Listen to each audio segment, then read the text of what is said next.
Pemprov DKI Jakarta lebih memilih lepas anggaran 100 M untuk bongkar tiang moral daripada subsidi pangan. Ya tadi yang mana yang mau diterusin nih Bang? Silakan. Soalnya kita ada juga Sudah ada pertanyaan masuk. ada, jadi dari siapa ini, Istiadi nih ya, Di YouTube ya? di YouTube ya, di YouTube ini sebentar saya bacakan ya. Antara lain dia menganggap, nah ini apa tadi Bang, saya tadi dia anggap ini Bang ini. Antara lain dia yang ini untuk Bang Agus nih, kenapa anggaran selama liburan ini uang kan libur sekolah tuh untuk makanan bergizi tidak dialihkan gitu, kepada Aceh pusat itu. Ya, kemudian PSI apa iya bergerak untuk bantuan di Aceh dan Sumatera? Silakan dijawab. Ya. Bung apa tadi? Makanan bergizi gratis Istiadi itu namanya ya. Ya, jadi Bro Istiadi ya terima kasih ini sudah menyampaikan masukan. Nah memang kalau kebijakan MBG ya makanan bergizi gratis itu sudah ada dalam kewenangan pusat sebenarnya Tapi yang jelas kalau untuk dikatakan di Aceh itu ya coba nanti referensinya ditambah lagi, itu sebenarnya sudah dialihfungsikan ya. Jadi dari yang waktu libur misalnya sekolah libur nih, nah itu dipakai untuk korban-korban kebencanaan. Artinya karena sulitnya ya menembus di perjalanan, kemudian juga mungkin terkait dengan kebutuhan yang mendesak. Nah, memang ada kebijakan dana atau anggaran MBG itu bisa dipakai. Nah, kemudian terkait dengan kegiatan PSI, silakan dilihat di medsos kami, ya, terutama di Instagram itu psi.id, ya sudah beberapa teman-teman, ya khususnya wilayah Sumatera Utara Aceh itu melakukan kegiatan-kegiatan ya bantuan sosial itu langsung turun, bahkan setahu saya sampai sekarang masih ada dari teman-teman di daerah ya baik itu pengurus maupun kader PSI ke tempat pengungsi-pengungsi dan menambahkan kebutuhan pokok yang memang diperlukan oleh warga terdampak dari bencana alam tersebut. Itu sih Bung. Dia juga menanyakan nih, tidak benar bahwa seluruh dana hanya akan dihabiskan untuk membongkar tiang monorail. Fokus utama adalah pada penataan kawasan secara holistik. Dengan demikian, kemudian juga merasakan dampak masyarakat. Tapi kan yang kita persoalkan sekarang, kenapa mendadak ambilnya dari anggaran subsidi itu ya Bang? Urgensinya untuk melanjutkan pembangunan. Ya tadi kan sudah saya tambahkan. Jadi beberapa referensi menyebutkan ya. Ini juga sudah ada penyampaian dari yang biasa melakukan pekerjaan infrastruktur ya. Jadi sebenarnya pembongkaran itu membutuhkan anggaran kurang lebih 300 juta. Nah, selebih daripada 1 M kalau dianggarkan oleh Mas Gubernur Pemprov DKI 1 M itu tadi dikatakan untuk melakukan penataan. Misalnya yang namanya trotoar mau diperindah gitu ya, kemudian mungkin marka jalan diperbaiki. Nah ini kan kembali menjadi pertanyaan ya, makanya kalau tadi sahabat saya tetap menanyakan urgensinya, sama saya dari dulu tidak ada melihat urgensi mulai dari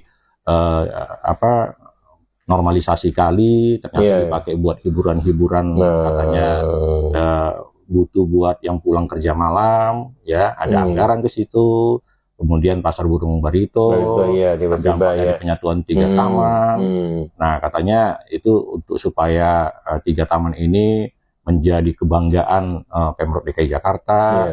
Nah ini menurut saya sebenarnya diawali dari ambisi. Kalau tadi saya perhalus keinginan, ya sebenarnya ambisi yang menurut beliau ya dengan cara beliau lah Jakarta bisa menyalah gitu ya. Dulu kan tagline-nya menyalah. Ya kalau kotanya menyala tapi warganya meredup, ya lebih parah lagi ya. Susah juga. Iya. Ingat tugas pokok beliau kan melayani warga DKI Jakarta, memperindah kota Jakarta perlu, tapi yang paling utama adalah melayani ya warga DKI Jakarta, kemudian mensejahterakan mereka. Itu sih menurut saya. Iya.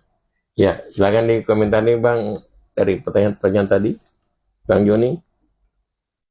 Ya memang inilah tugas kita ya sebenarnya dari sisi media, karena memang percaya tidak percaya ya, sekarang ini ada satu keadilan yang luar biasa, no viral no justice ya kan ya.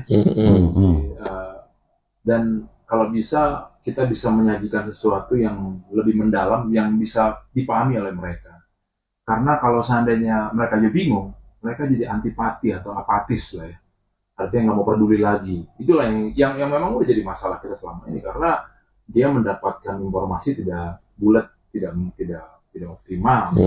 Inilah makanya apalagi kayak begini kan, saya pribadi juga memahami, belajar lebih dalam lagi mengetahui mekanisme daripada pengadaan, daripada prioritas, bagaimana identifikasi seperti apa, baik juga dalam hal pelaksanaannya seperti apa nanti, nggak tahu ada ya mungkin ada unsur-unsur apalah ya, itu kan bisa namanya, kalau saya sebagai lawyer dan juga sebagai mediator yang menyelesaikan saya menyebutnya identifikasi.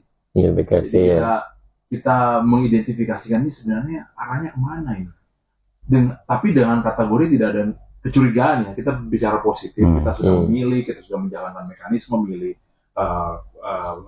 gubernur secara langsung, anggota dewan secara langsung. Mereka lah yang bekerja sebenarnya. Kalau orang bilang melayani masyarakat gitu loh. Tapi kalau masyarakatnya masih ngeluh atau gimana, ada hal yang timpang kiri kanan, itu kan jatuhnya kan kategori prioritas. Kita bisa di listing prioritas itu seperti apa. Kita surprise di awal tahun ada sesuatu yang surprise seperti ini. Nah, bagaimana caranya kita mengolah ini supaya menjadi suatu sajian yang baik dan bisa dipahami sehingga tidak mengganggu aura kita dalam aura negatif lah, dalam sebagai warga Jakarta yang ya nggak usah bilang menyala pokoknya kita happy semuanya hidup ya gitu. Kita udah selesai, kita kan lihatnya sekarang cuma hanya lihat anggota dewan sebagai institusinya, gubernur sebagai institusinya, itu aja. Bagaimana caranya bisa bermain lah. Kalau kita ngarepin bola itu nonton bola jauh-jauh sampai ke luar negeri, cara main, kita juga pengen lihat cara main kita lah di Bogota lagi sekarang ya. Daerah khusus ya. Seperti itu. Ya, seperti itu aja. Oke, Bang. 1 menit terakhir. Iya, closing. Ya, Bang Agus nih. Ya, closing statement-nya nih. Jadi kembali lagi, memang benar ya, semua apa yang dilakukan bukan hanya oleh gubernur eksekutif ya, tapi juga dilakukan oleh teman-teman DPRD ya, baik itu fraksi PSI maupun di luar fraksi PSI. Yang jelas ini zaman keterbukaan ya. Kita bisa saja masyarakat ini tidak ada ketidakpuasan, bisa mengecek langsung ya. AI sangat dekat dengan kita gitu. Kalau usah AI mungkin ya cara-cara mungkin untuk mempertanyakan kenapa bisa misalkan sesuatu itu jadi urgensi, ya kayak kemarin terakhir disambut sama Bang Dul ya, Bang Dul. Nah beliau malah katanya punya rencana nanti monorail itu akan bisa diteruskan ya sampai Setu Babakan kalau ada nanti pembangunan monorail. Nah ini kembali lagi kita nggak nyambung lagi. Kembali kita ini mau mengangkat sesuatu yang menyenangkan dalam arti membius gitu ya, untuk menutupi ya. Kembali lagi ya kita kecewa kenapa sih nggak misalnya selesaikan dulu urusan pemotongan subsidi pangan kepada warga tidak mampu. Nah itu kalau sudah ada kejelasan ya, nah baru silakan Jakarta diperindah ya, Jakarta sudah siap menuju kota global. Nah lihatlah mana yang menjadi urgensi. Nah kami tidak dalam posisi selalu memojokkan gitu ya, tapi ini kan kita membuat perimbangan ya, kita kan punya fungsi pengawasan.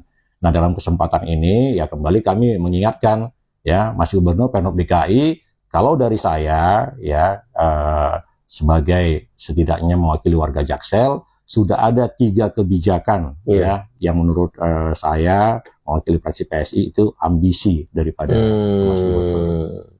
Ya, supaya diperhatikan itu ambisi itu belum tentu adalah urgensi bagi warga DKI Jakarta. Baik, karena waktunya udah jam 10 ya. Lewat ya. Saya kira program menarik ini harus kita akhiri. Saya Tony Armando, kemudian Bang Agus Kamonangan dan Bang Joni Sirait. Selamat tahun baru. Selamat tahun baru. Iya, oke.